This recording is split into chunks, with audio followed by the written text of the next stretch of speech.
Louise is the well-known name in IVF. I had the privilege of knowing her mother, Leslie Brown, who sadly died in 2012 at the relatively young age of 64. Now, Leslie Brown was the real pioneer in IVF. She was the first woman to have a successful treatment and end 10 years of trying for a baby.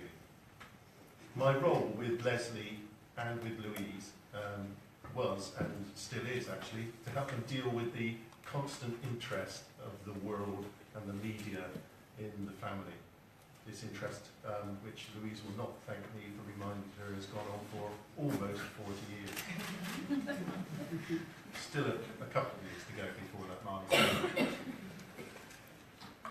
milestone. When Louise was born, journalists flew from all corners of the world to besiege the hospital in Oldham where she was born. It was 12 days before the family could even attempt to leave the hospital and travel home with their baby. When they got to their modest little home in Bristol, which, as you've already heard, was 400 miles away from the hospital that they were able to have the baby, they travelled that 400 miles in an ambulance. They were greeted again by hundreds more journalists and TV cameras blocking the road outside of their house, just trying to get a glimpse of Louise. So why all the fuss? Well, she was the first baby born through the skill of science and medicine rather than through natural reproduction. The fact that the media called her a miracle did not help matters. Many religious people accused Robert Edwards and Patrick Steptoe of playing God. Many moral and ethical questions surrounded Louise's birth. Many moral and ethical questions continue today as science continues to develop, and the developments in science have to work alongside the many cultural differences that we see across nations. But Leslie Brown was not trying to change the world. She did not seek any fame or notoriety. She wasn't on any kind of crusade or campaign. Leslie Brown just wanted a baby. Her husband had had 2 children from a previous relationship. She wanted them to have a child they could call their own. It's a natural and simple desire that most men and women across the world want at some point in their lives. The difference with Leslie is that, unlike a lot of people, but as it is with all women who have followed her in having IVF and other fertility treatment, is that she needed the help of medical science in order to conceive. Louise, like many women, juggles the role of being a mother to 2 sons, Cameron and Aidan, with a full-time job as a shipping clerk. But she also realises her role in the world as a symbol of IVF. And so I would like to introduce you to Louise Brown.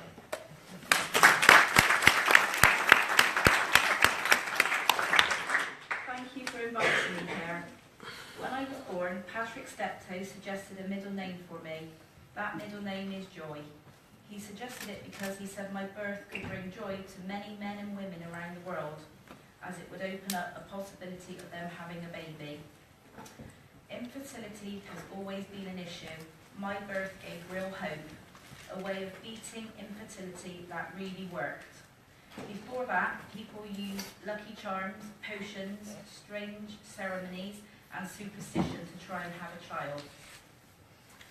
There are now around 6.5 million people in the world born through IVF and other techniques that have been developed. My mum had a fairly simple procedure by today's standards.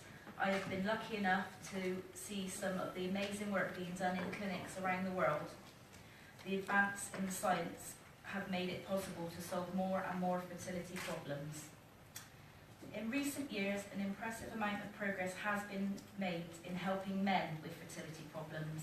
The techniques that Patrick Steptoe and Bob Edwards used are now seen as very basic indeed.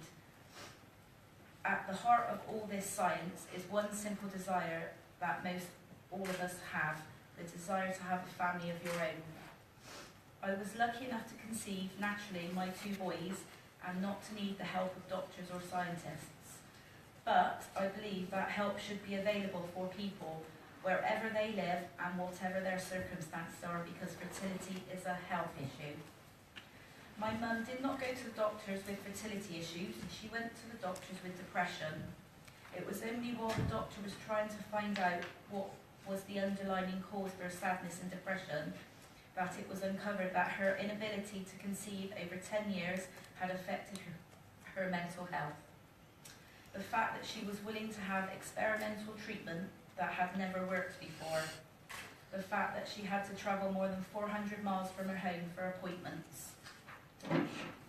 The fact that even though she was a very shy and private person, she was willing to put up with all the worldwide attention shows just how badly she wanted a child. It is a desire that so many men and women feel today, and those people are the ones we should all consider when we look at the findings of the report today. In amongst all the statistics and policies and the cultural differences from country to country, we should not forget those affected by fertility issues. The men who want to be fathers, the women who want to be mothers. IVF is not about making babies, it's about creating families. I hope that today's report helps to ensure that more people get access to the help they need so they can experience the joy of having children on their own. Thank you.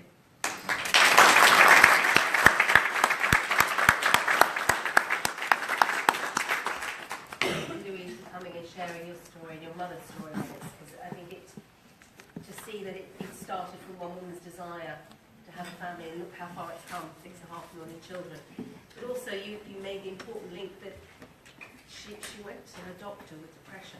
Yeah. And that gives you a sign of just how 10 years had really affected her, and wasn't clear what help was available. And now there is hope out there. So now that we've understood the story, how this story began almost 40 years ago, let's now try and get a sense of how couples across Europe are experiencing that story. So we're going to now have some of the highlights of the policy audit that was carried out by the two partner organisations, Fertility Europe and ESHRE. So I'd like to pass the floor to Helen Kendrew, who is the ex officio chair of the paramedical group, also from ESHRE. Thank you very much. Louise, thank you. That was just great. And although I'm the chair of the paramedical